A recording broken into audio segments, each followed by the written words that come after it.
People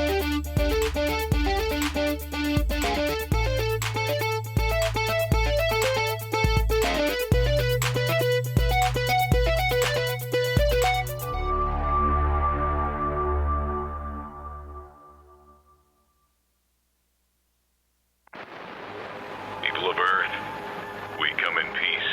Welcome to this neighborhood, neighbor. I am the Martian ambassador. Des Moines and all of central Iowa, welcome to Mac's World Live. Mac's World is your world. Every day we talk about the issues and topics that matter most to you. And as always, it's your voice we want to hear in Mac's World. So join the conversation by calling 515-244-0077. And now, here's the host of Mac's World Live, J. Michael McCoy.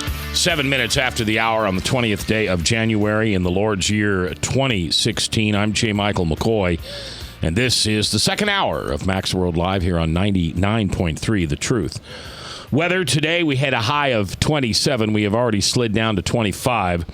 Tomorrow, a little bit of clouds messing up the skies later on in the day, but should be fairly clear through the afternoon, high of 30.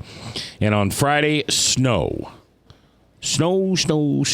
Not a lot, couple inches, a little more than a dusting, high of 26. So we are getting a little bit warmer as we get ready to dive into February here in just a few days in the Iowa caucuses. We're going to try to not talk about caucuses or anything like that for the next 18 minutes. I know I just heard, did you hear that crowd roar right there? They were all so happy. I want to introduce you to my friend and brother in Christ, Terry Butler. Terry is a member of Partners Worldwide. Is that right? That's right. And you are business people faithfully pursuing a world without poverty. And if you want to look up information on them, just go to partnersworldwide.org. And while we're talking here, you can look at that. Now, here's the first question. May I ask you a question up front, please? Yes. I don't believe in my heart of hearts we will ever be in a world without poverty. You obviously disagree with me. What's that path look like? Well, it really is it's a solvable problem. If we look at UN, if we look at statistics today from United Nations, there's 2 billion people, so it's a little less than a third of the world's population that live on $2 a day. Okay. And so the answer, a lot of people need relief. And so we have a lot of great programs that are out there that help provide relief to different people around the world, especially after disasters. But at some point, you have to move towards development. And so back in 1997, Doug Seebeck, the executive director of Partners, he was an ergonomist. That's what he went to school for. A who to who? An ergonomist. He studied agriculture. Oh, okay. And he went to Bangladesh as a missionary. He worked there for about 17 years. And the Christian Reform World Relief Committee, who does a lot of disaster relief and development work, they came alongside and asked Doug if he would come back from Bangladesh and actually work on a new program called Partners Worldwide. And the intent of the program is to take Christian businessmen and women and align them with business people, Christian business people in other countries so they can grow their business and hire more people. Oh, okay. All right. Frank? Scripture talks about, Christ himself talks, that there will always be poor among us, and we're invited to participate in the work of the Lord by sharing of our time, energy, resources with the poor, but there will always be poor. And I've heard this said one time, and I can't give you the exact statistic or even how to prove it, but somebody mentioned one time that if you took all the money in the world, distributed it evenly so everybody in the world had the same amount of money, within a certain length of time, the people who are rich now would have the money again. Because that's just the way their mind thinks. There's people who have talents of making money. There's people who have an ability to fraudulently take money from you, steal money from you, whatever. I mean, it's a noble effort, but there's always going to be somebody that's out trying to take what you have? You know, Frank, I think about. Have I apologized to you for Frank yet? Because I'll have to. No, that's okay. That's all right. Okay. I understand. I think about that scripture verse, and I'm not sure that Jesus was talking monetarily necessarily about the poor. I think he's talking about the poor in spirit. Right. I agree. So I think that, at our heart, I think if we look at every human being, we're unique. God has given us skills for ethical business. I think people are looking for equity, not charity. I think they want trade, not aid. I think they're called to create stable and fair economics. They strive to build their own schools and churches just like developing countries do. They work to contribute, to make a difference. And they seek to use their creative talents in a wider circles of exchange. And it's these people, not everybody is gifted to be a business person, like you said. So in coming along people that have proven entrepreneurial skills, business skills, and helping them figure out ways to grow and develop their businesses using gifts and talents that we have here and take for granted, they can grow their businesses and they can hire more people. And hence, that stops the cycle of poverty. Yeah, I basically agree with that. Okay, I want you to go to their website and check them out, partnersworldwide.org, partnersworldwide.org, and you can check it out. I could see a person, I'll just take myself, for example, restaurant, radio, whatever business I've been in. I could see myself going to a country and helping them understand how to do proper food preparation. Of course, do they care even? Yes. They do care. Oh, absolutely. Okay. I could see a dentist go over and help people with their teeth and help somebody learn how to be a dentist, because I would imagine the restrictions over there aren't so high as far as education. But what a great way to pay back what God has given you in treasures and talents for all the years that you've lived in a country that you've been able to prosper and grow in the will that God gave you to do. You think about professionals and you think about tradespeople. Those are all skills and talents that, coming alongside developing businesses, mean a lot. On March 3rd and 4th at Dort College up in northern Iowa. Dort, yep. Yep. There's going to be an Agri Summit that is sponsored by Partners Worldwide. It helps farmers come alongside other farmers to be able to help create economies around farming and distribution of those products, selling those into the world markets. Another way to end poverty. Mac and I's got a good Christian friend that has come on the show a few times, and his girlfriend is over in Tanzania, trying to help in this poverty issue, and Peace Corps type thing. Yep. And some of the stories we talked about here in the last 2 weeks, he was telling me about how they try to bring in fresh water, a pipeline. They have very little infrastructure. It seems like they have infrastructure, but you pull away the thin layer of what's beneath that, and there's no real infrastructure. So they invested and tried to bring in a pipeline with fresh water, and there was people who found it in their interest, because that was cutting into their black market sales of whatever, to destroy that pipeline.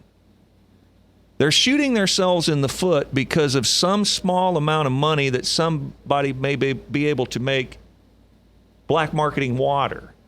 So that's what you run into a lot when you get into these countries. You run into warlords, you run into superstition, you run into ignorance, you run into all kinds of things that in some ways they actually want to remain backwards. There's a certain amount of, in fact, he was trying to explain that his lady friend was trying to talk to some of the women about, they were questioning her about deodorant. And they're just like, they look at that like, huh? Let me give you an example. I was doing some work in Mankucheva, which is it's in the southern part of Ukraine. Okay. Munkacheva, and there was a flour mill that there'd been some donations and helping that business start its operation. The flour mill got up and running. And this is on the western side of the Transcarpathian Mountains. It's away from Kiev.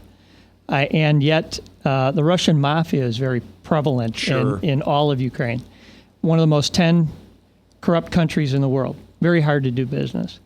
And once the flour mill became profitable and had all these customers that they were delivering flour to, the mafia came in and they said, you need to pay us. Right.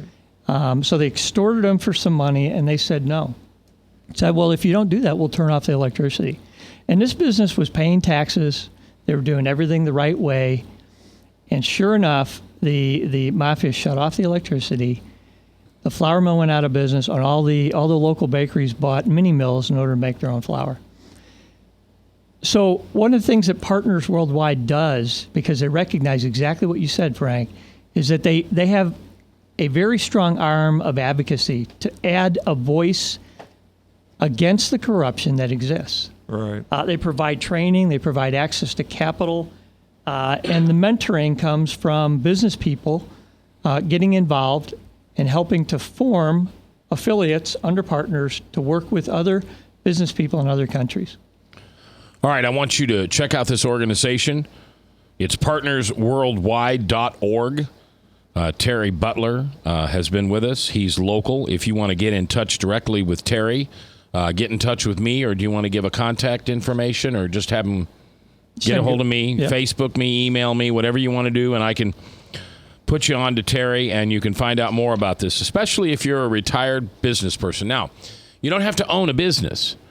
Maybe you were a seamstress for years and years and years, and you want to go help somebody do that. There are many ways you can help. Go to them and check it out, partnersworldwide.org. Terry, thanks for being here today. I appreciate it. Thanks, Max. All right. Frank. We're coming back live with Tim Overland, the folks from Ruth Harbor, and talk about personhood a little bit. Live here on The Truth, 99.3.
Credit cards are like grandkids. They love you, sometimes get out of control, and it's fun to get a new one.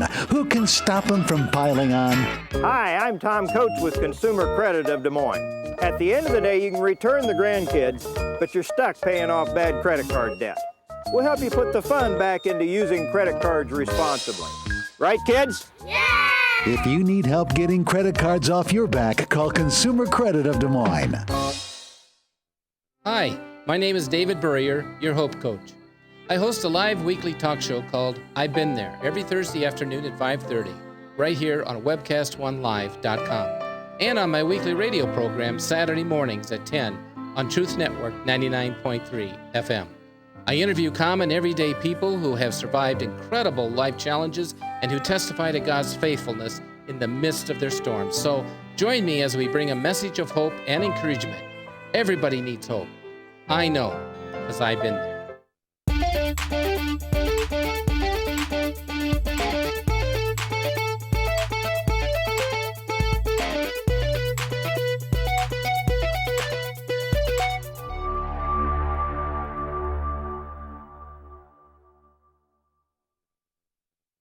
Rock and Prevention is celebrating 25 years of creating a caring community. We want to say thank you to the tens of thousands of Rock High School mentors that have carried our message of health, love, and encouragement to over 1.5 million children, teachers, and parents. Our mentors teach children methods and skills to prevent bullying and drug use. Thank you to all the school administrators, teachers, and counselors for their opportunity to serve you. Rock on, fair citizens. Rock on.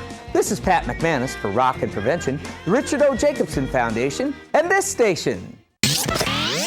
From the RE/MAX Real Estate Concept Studios, this is Webcast One Live.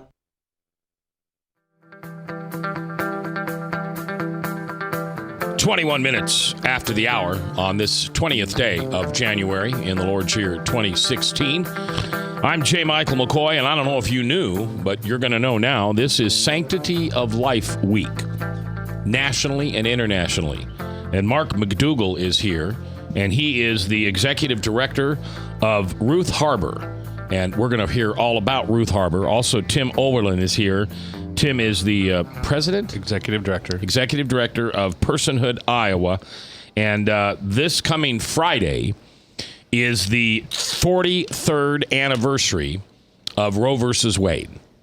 And so for 43 years, we have been murdering unborn children for the sake of our selfishness.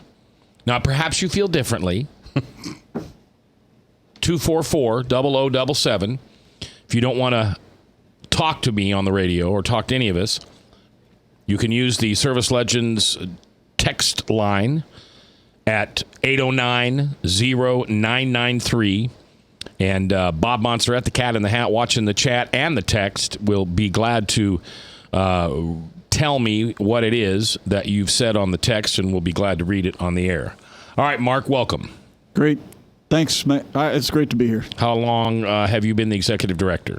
Almost 14 years. Is that since its birth? Not quite. We're 15 years old this coming spring. Now, the story of how Ruth Harbor started was kind of a grassroots story out of a local church. Absolutely. And I think that's one of the neat things why I've joined Tim to talk today is very simply because Ruth Harbor is the backyard, neighborhood, grassroots response to the abortion issue. We want to be a solution, not just say, hey, don't kill baby. We don't want to just be saying that. We want to provide a solution. That's what Ruth Harbor is all about. Unfortunately, it's not our role to be on Capitol Hill or to be out marching. There's other organizations that do some great work. Our role is to serve young women and give them a practical answer, a response, a place to go. So that's what we do.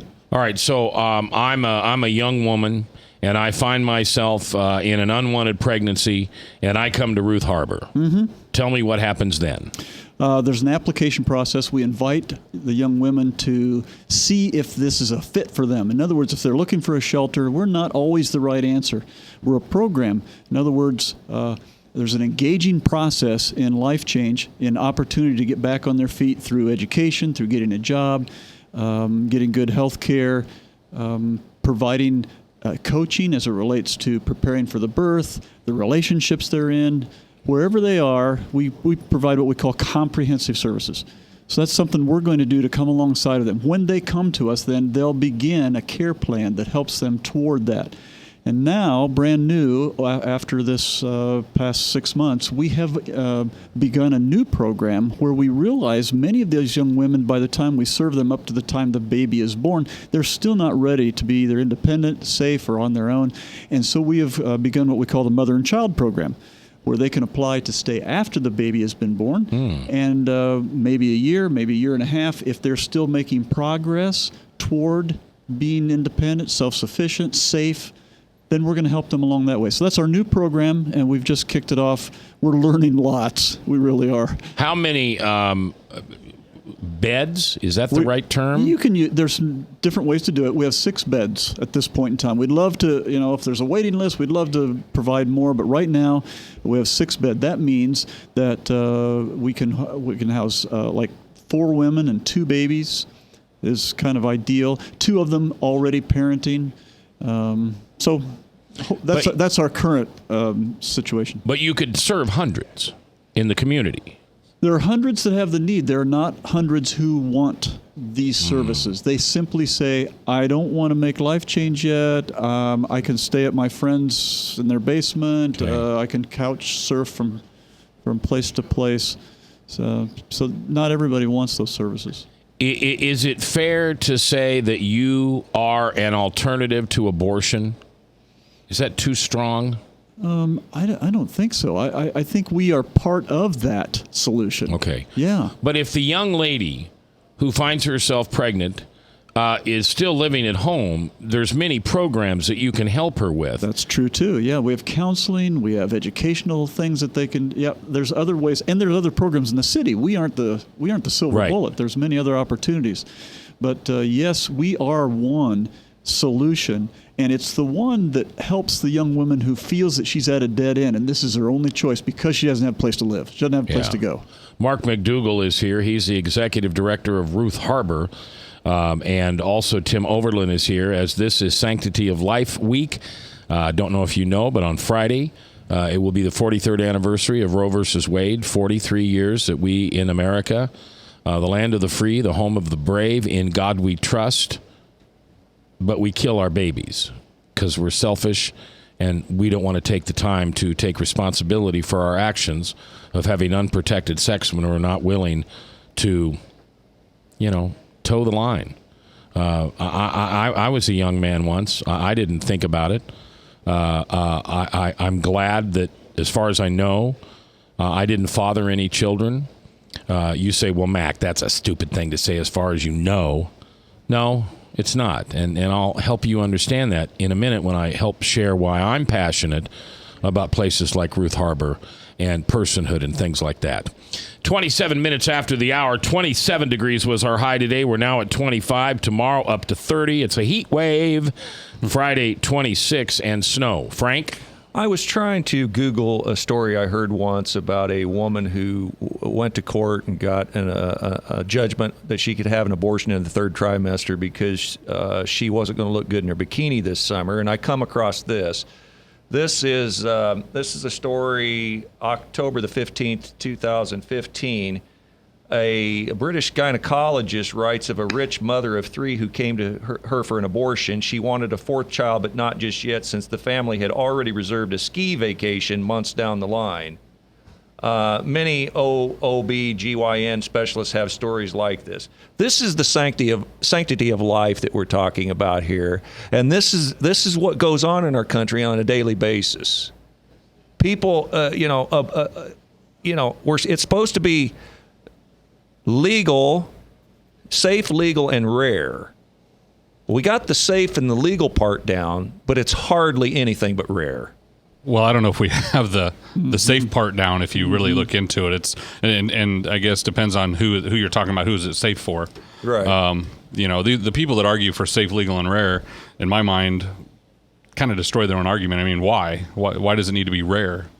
If from their point of view. But, Frank, we've talked about this when I've been on before. We've taught, we've taken God out of the schools. We've taught that we're just higher evolved critters. Sure. Look what critters do to each other. What do we expect? I think I said when I was on here last time, we had a guest on back in September that said we've changed the Holy Trinity that we used to worship in the Father, the Son, and the Spirit to the Trinity, the Holy Trinity of me, myself, and I. That's what it's all about. Well, can you imagine the outcry from PETA? If the same things, the body part sales that we were doing to human babies was going on in the animal world, can you imagine the outrage and the outcry from PETA? We can't even treat our children as good as we treat our animals. Agreed. Yeah, I put something on the air the other day, the Dubuque Eagles, or Decatur Eagles, wherever they are. Yeah, what? The in wind or whatever, the nest fell apart and an egg broke. And if I had done that, it would be a federal offense and a felony. And yet a woman can walk in, and this is it's not a gender thing. I understand it takes two. So please don't choose to take offense when I say a woman. I mean, it is what it is, I don't care how much Bruce Jenner does to his body. He's a man, and he can't carry a child. Only a woman can carry a child. But that a woman can decide on her own without any other. She doesn't even have to have parental permission to walk into a Planned Parenthood and have that child swept away. And now we've got these videos of how they're dissecting the body parts for fetal tissue. I don't know. If your young daughter goes to junior high, the school nurse can't give her an aspirin in junior high or in a high school situation, but yet that same child can go to have an abortion without parental notification. Mm-hmm. Well, and here's what's interesting. Okay, so we sit here and we talk about this, and we talk and we talk and we talk, and it gets old, and everybody says nobody's doing anything about it, et cetera. Tim's doing something about it. Tim is a warrior when it comes to personhood. Now, what is personhood? Explain to somebody if they've never heard the term personhood before. Well, the term personhood comes from, actually, what got its start was the Roe v. Wade. We were just talking about it, the Roe v. Wade hearings, and the judges talking to the NARAL attorney and discussing with her. Basically, they said, so if the state of Texas, which was the battle they were having, if the state of Texas would put into code that and would establish the personhood of the fetus, then her case would fall apart. And she nervously laughs and says, yeah, I would have a very difficult case.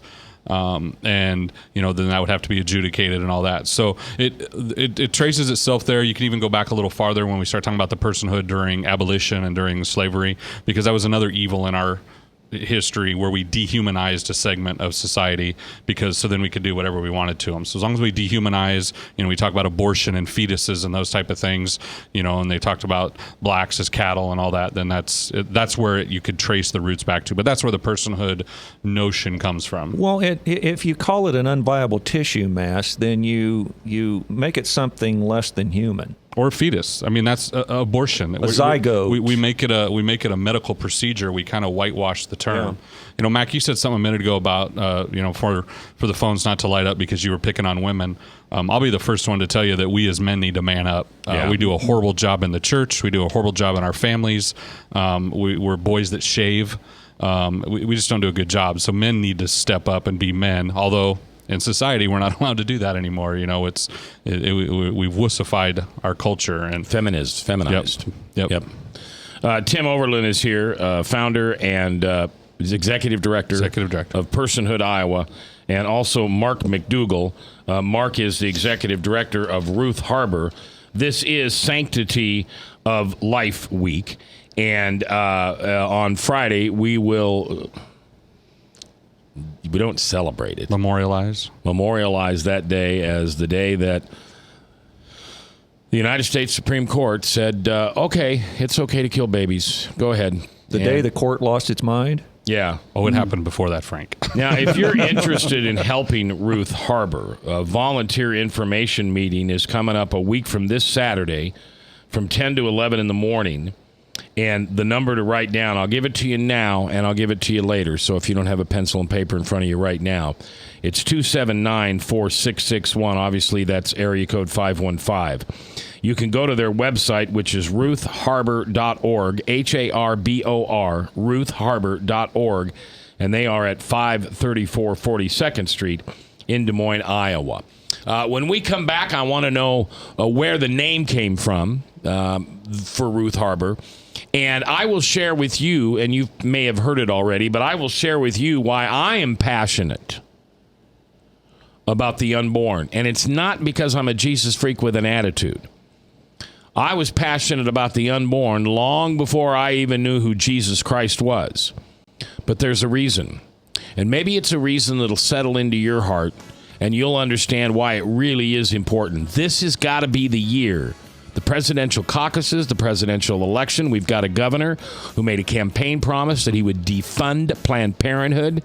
It's got to start somewhere. And we've got to continue to support organizations like Ruth Harbor. We're coming back live here on The Truth. This is 99.3, powered by WebcastOneLive.com. From the RE/MAX Real Estate Concept Studios, this is Webcast One Live. I'm Brian Leach, owner of Service Legends, and my position is Chief Talent Officer. I'm Nicholas Wonderscheid. I am Bernie Homs, And I'm the Service Manager. Marketing Director and Client Relations Manager.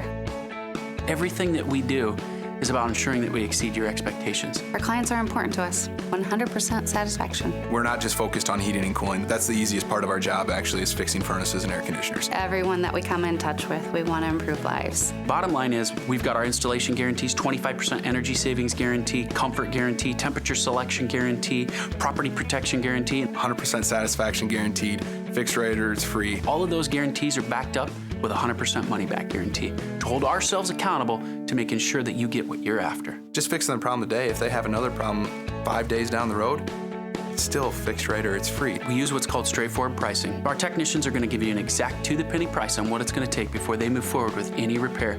That way you know what to expect. It's the same price every day. No surprises. If you get off work at 5 o'clock in the afternoon, you come home, you realize that, oh, my furnace is broken. Now you need to call somebody out that night. You shouldn't have to pay more for that. We're guaranteeing service 24/7. We run afternoons, evenings, nights, weekends. We're staffed to work that. Phone rings at 3 in the morning. You'll get one of our representatives answering the phone every time. We're not sending you out to Timbuktu in some call center. It's our Service Legend team members, our mission control team. I'll take a call anytime. And then they answer the phones the same way during the day as they do at night. It's a great day at your service company. How can we make you smile? That's the only way to provide true 24-hour service. When you're able to let somebody actually live in their home safely when they weren't able to do that before, where they don't have to stay up at night and worry about, is the heat going to come back on? Are we going to freeze the pipes? Is the baby in the room next door going to be sick because they got too cold? When you're able to help somebody overcome challenges like that, that's impacting a life. That makes a difference. I get goosebumps thinking about it. I love the team. I love the people that I work with. We have fun, but we work hard. I call them my ambassadors of legendary service. If you could just envision what that is, that's who we're sending to your home. They literally will call in, pick up the phone and call and say, hey, I want to talk to your manager. And I get on the phone, they're like, that technician that was at my house was the greatest technician ever. That's cool to me. We want to brighten people's days. Every person that we have going into the house has gone through an extensive background check. Drug testing, we have a very thorough interview process that 1 out of 140 people make it through. If we promise you something, that's what you're going to get, no matter what. We're here when you need us to protect the safety and comfort of your family. If you're not happy, we're gonna make it right. If we're willing to put 100% money back guarantee on what we do, what type of work do you think we do? Give us a call. We're there for you 24/7, 365 days a year. Enough said.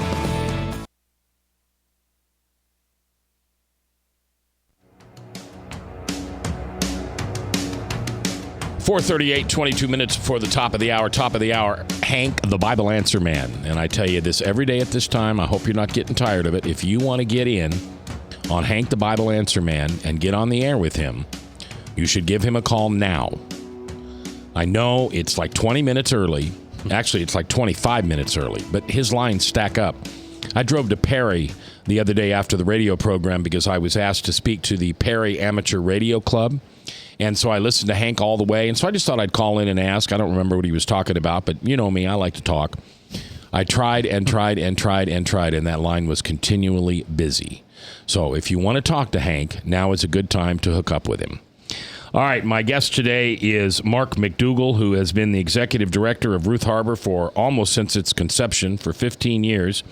Ruth Harbor is located at 534 42nd Street in Des Moines, and they are a place for, I can't say unwed mothers, can I? Young women with an unplanned pregnancy. Okay, Yeah, yep. Young women with an unplanned pregnancy. Or with young children who have recently been born, and they're either alone or needing assistance. Yeah. They need help. Yeah. RuthHarbor.org is the website. They are going to have a volunteer informational meeting coming up on Saturday, January 30th. That's a week from this Saturday, 10 to 11 a.m., and you can RSVP. Let them know you're coming to 515-279-4661. Where'd the name come from? Because it's not the name of a woman by the name of Ruth Harbor. There's no Ruth when you call to our place, and I am not Mr. Harbor. So, yeah, that's right. But God gave us that name through our founders, and as He revealed to them in the process of their considering it through the Spirit, just that Ruth, the name out of the Bible, means compassion. Harbor, a safe place for ships to come in out of the storms of life, So Ruth Harbor is a safe, compassionate, peaceful place for young women who are experiencing a stormy situation through pregnancy. Now, I don't want to get this story wrong, but wasn't this born out of Lutheran Church of Hope? The three founders attended Lutheran Church of Hope at the time that Ruth Harbor was given birth. All right, no pun intended. And who were those? That was Carrie Liren, that was Becky Zemlicka, and that was Jessica Dunker. Okay, and those are the three women who founded Ruth Harbor. Mm-hmm. Are they any of them still involved? Yes, they're all constituents and their families in some cases, as well as Becky is still on our board of directors. Okay. Yeah. And this is Sanctity of Life week, and therefore Tim Overland is here. Tim is the executive director of Personhood, Iowa. This Friday, we will commemorate. I don't know. I don't even know what word to use. We'll mark another year gone by that we kill babies, and these babies are. You know what? I know somebody's going to give me this sob story about how it was either the life of the mother. Or, something. Yeah, I understand. What's the percentage of those cases that it's either rape, incest, or the life of the mother? It's under 3%, right? They usually say around 1% or less. All right, so let's talk about the other 99. And these are unplanned pregnancies because people had reckless sex. Now, after you're married, that's a great term. But before you're married, that's not so good. And they have decided to not take responsibility for their actions, both the man and the woman. And so they go into a Planned Parenthood store, and for $400 or whatever it is, they kill that child. We had something in Christ's time that Herod the Great pulled off called the slaughter of the innocents, going after Christ. Mm-hmm. What's any different today besides Christ isn't one of them? We're still slaughtering innocents. Yeah, it's just a matter of location. It's people like Peter Singer and some of those folks would tell you there is no different. I mean, but it's okay because their definition of value and worth where they find that is different than what you and I generally would. Well, let me tell you why I'm passionate about this. And long before I could ever consider myself a follower of Jesus, I have felt this way. And I have felt this way since the summer of 1977. I was in college at the University of Nebraska. I was working all nights on KLMS Radio, Lincoln's music station. And it was a Monday morning, Sunday night, Monday morning. And a young lady, and I would literally, I'd do anything to find this girl. And I know we'll meet again in heaven. But, back in those days, people called disc jockeys because they were this anonymous voice. And most of the time it was for, messing around or not doing something very good. But in this case, this young lady called me, didn't know that I had been an orphan and later adopted, didn't know that I was an unplanned pregnancy, but she called up in tears and told me that her parents had just told her she was adopted. And then mom and dad got into an argument right in front of her on why they adopted her. And it greatly upset her. She asked me about adoption, not knowing that I had a little experience with that. And I told her that she was very special, that a mom and a dad who either decided they weren't going to have any more children of their own or couldn't have children, that God had brought them to, that her mom and dad had brought them to her, this little girl, and that she was very special and that God cared so much for her that he gave her a home with a mom and dad that would love her forever and ever. And when I got off the radio that day at 6 a.m. in the morning, I decided, knowing that I had always come from an orphanage, knowing that I had been adopted, I decided that I was going to go out and find out where I came from. And there was a letter in my baby book from a place called Child Savings in Omaha. Mark, you've probably heard me say this. I thought probably my crib was a safety deposit box. I had this vision of a dark, creepy steps that go down into this place, and there's all these drawers that come out. When, in fact, later I would visit Child Savings and find out that it was a wonderful, loving home just like Ruth Harbor is. Anyway, the long story short is, by the end of that day, through the grace of God and some really cool things, I was talking to my biological mother. When I was a senior in high school, I had a spinal tap at Bergen Mercy Hospital in Omaha, and they were experimenting with something called DNA. They didn't know what that was at that time. It wasn't in use in forensics and things like that. During that day, that Monday in August, I gave blood back at Bergen Mercy Hospital where I had this spinal tap, and they found a match. And by 5 o'clock that evening, I was talking to my biological mother. That woman and I talk probably every 2 or 3 days. I am blessed to have 2 wonderful mothers. My grandkids are blessed to have 2 wonderful great-grandmothers. And she has been a part of my life these now 40-some years. However, in a very disturbing conversation back in about 1985, she told me that if Roe versus Wade had been the law, the year that I was conceived in the 50s, that she would have aborted me. She was a freshman in college. She had an affair with a married college professor. When her mother found out, it was such a shame back in those days that she whisked her off to Child Savings in Omaha, where I was born. She never touched me. She never saw me. She never knew whether I was a boy or girl. She just knew that every April 15th, she would think about the fact that that was the day she gave birth to a child. My mother, my biological mother, never had another child. Never. I am her only child.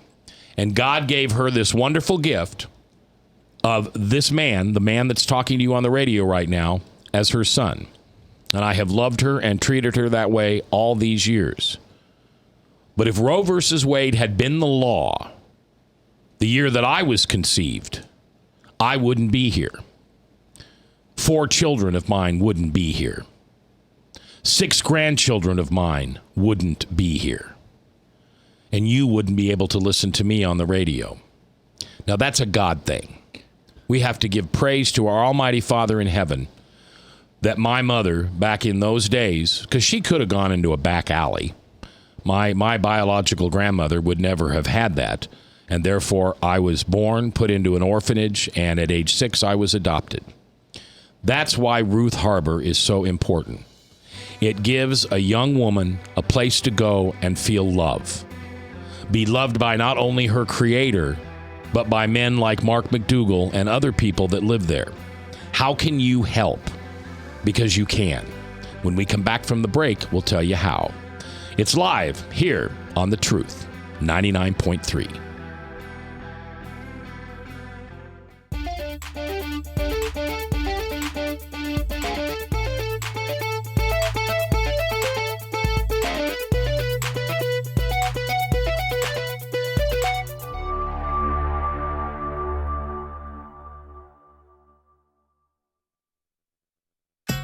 Credit cards are like grandkids. They love you, sometimes get out of control, and it's fun to get a new one. Who can stop them from piling on? Hi, I'm Tom Coates with Consumer Credit of Des Moines. At the end of the day, you can return the grandkids, but you're stuck paying off bad credit card debt. We'll help you put the fun back into using credit cards responsibly. Right, kids? Yeah! If you need help getting credit cards off your back, call Consumer Credit of Des Moines. Hi, my name is David Burrier, your Hope Coach. I host a live weekly talk show called I've Been There every Thursday afternoon at 5:30, right here on Webcast1Live.com, and on my weekly radio program Saturday mornings at 10 on Truth Network 99.3 FM. I interview common everyday people who have survived incredible life challenges and who testify to God's faithfulness in the midst of their storms. So join me as we bring a message of hope and encouragement. Everybody needs hope. I know, because I've been there. Rockton Prevention is celebrating 25 years of creating a caring community. We want to say thank you to the tens of thousands of Rock High School mentors that have carried our message of health, love, and encouragement to over 1.5 million children, teachers, and parents. Our mentors teach children methods and skills to prevent bullying and drug use. Thank you to all the school administrators, teachers, and counselors for their opportunity to serve you. Rock on, fair citizens, rock on! This is Pat McManus for Rockton Prevention, the Richard O. Jacobson Foundation, and this station. From the RE/MAX Real Estate Concept Studios, this is Webcast One Live. 10 minutes before the hour of 5 o'clock. 5 o'clock, Hank, the Bible Answer Man, right here on 99.3. 1-888-ASK-HANK. Get in, get your questions asked, and we'll hope to hear you on the radio. Sanctity of Life, it's this week. Friday will be the 43rd anniversary of Roe versus Wade. Tim Overland, the executive director of Personhood, Iowa, and Mark McDougall, executive director of Ruth Harbor, is here. And Ruth Harbor is a place that needs your help. You could volunteer. Come on, you love to hold babies, don't you? You love to sit with a young woman who has finally found a peace in her life after finding out that she has an unwanted pregnancy. And for whatever reason, we hope it's her creator. She says, I just can't kill it. I can carry it for 9 months. Maybe I'll give it away. Maybe I'll put it up for adoption. But I can't kill it. Think about the gift that you give that child. Think about the heritage that will come from that child being able to be born and live free, rather than being destroyed by a monster doctor because someone said, I'm selfish and I don't want to have a baby. And guys, I'm talking to you too. Takes two. I don't know if you've been through that class in school yet. If you haven't, call me and I'll explain to you how the birds and the bees work. But we have got to stop killing our unborn children. What's the number? 60 million? We're in that ballpark. And I just wonder I wonder if the person who was supposed to find the cure for cancer was aborted. I wonder if the first woman president of the United States was aborted. I wonder if a man who was supposed to fly around the world in a spacecraft and discover something amazing was aborted. God had a plan for each one of these children, and we, as selfish people, decide that we can't even carry this child for 9 months and give it away because it's too disruptive to our life. And I make that argument all the time, and the counter argument I get is, well, there might have been a Hitler or two in there. And I go, oh, well. I mean, that's life. God will deal with that. Yeah. So if you're interested in helping Ruth Harbor, volunteer information meeting, there's actually a meeting. Cookies and milk and probably all those yummy things. It's in the morning. We'll probably go with bagels. Bagels? Well, something. All right. Saturday, January 30th, a week from this Saturday, 10 to 11 a.m., and for more information, just check them out at ruthharbor.org. You know, Mark, I probably said this to you before, but you need to bring another young lady on. Like you did with Jen. Was that her name? I think Jenna, one of our alumni, have been on with me to share their personal story, which is so way more better than listening to Mark try and explain or it. me. Yeah. Now, who we really like to listen to, though, is Tim. Yeah, thank you. So a little politic for just a second. Is the governor kind of come through and defund Planned Parenthood? Well, he's not telling me if he is, but okay. Can he do that without the help of the legislature? Yep. It's a contract. I was at the march this last weekend, and I was talking to a gentleman that runs hospice facilities and care facilities, and he said they could jerk my Medicaid right now if they want to. They don't have to have cause for that. They don't have to give me licensure. He could stop it. He just doesn't want. He says he doesn't want to be sued. Alliance Defending Freedom has said that they will represent him for free. They've given him all the briefs. Governor Fallon in Oklahoma is using the $28 million lawsuit by Sue Thayer here in Iowa as the reason to decertify Planned Parenthood in Oklahoma, which is still also Planned Parenthood of the Heartland. So, yeah, we should mention that Sue Thayer was an abortionist manager. Yep, in Storm Lake. Well, in Iowa, northern Iowa. I'm not going to speak for Sue, but whatever came, and she got a conscience and decided that she would not only not be a provider of abortion anymore, but that she would come to work with you and other people at Iowa Right to Life. She started off on her own. She's just now got a new position with Iowa Right to Life, I heard. She was the manager of a clinic. She says that the thing that pushed her over the edge was the telemed abortions. Yeah.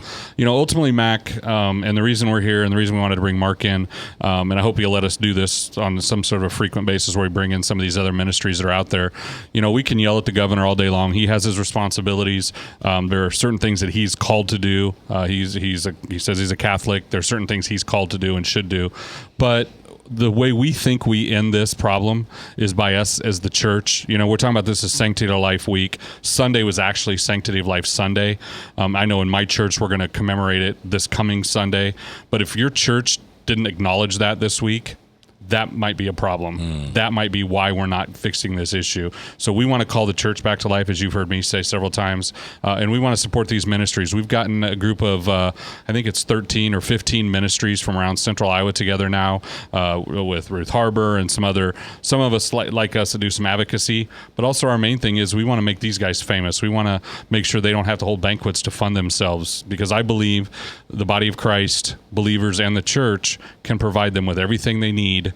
And we should be doing that. There's somewhere around 5,000 abortions in the state of Iowa every year, and we have about 5,000 churches in the state of Iowa. So we think if every church would take one of those girls under their wing, we could end it, and then we can work on the guys in the political side. So that's our main push, and that's why we like partner with guys like Mark and some of the pregnancy centers and some of that.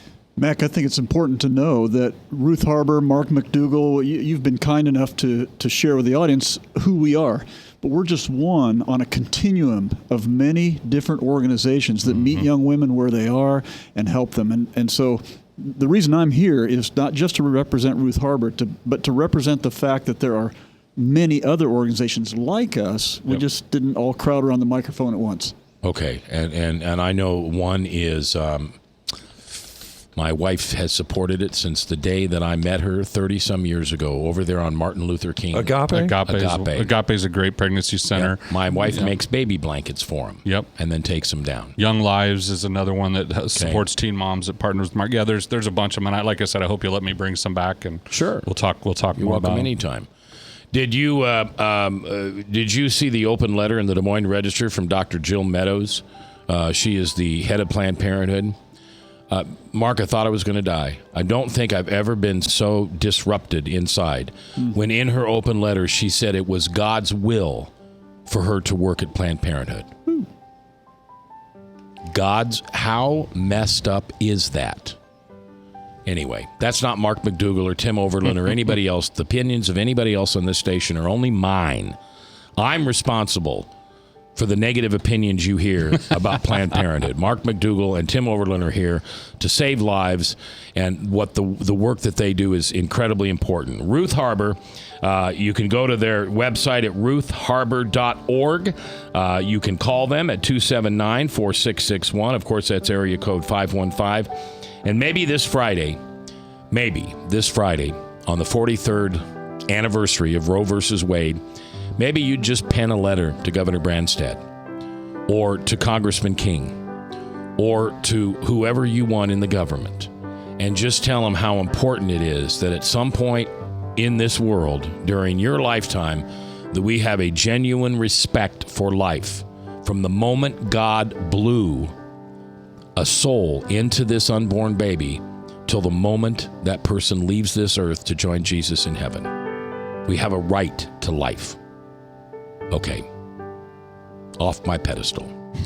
Go home, pray for somebody, forgive somebody, because as you're forgiven, you'll be forgiven.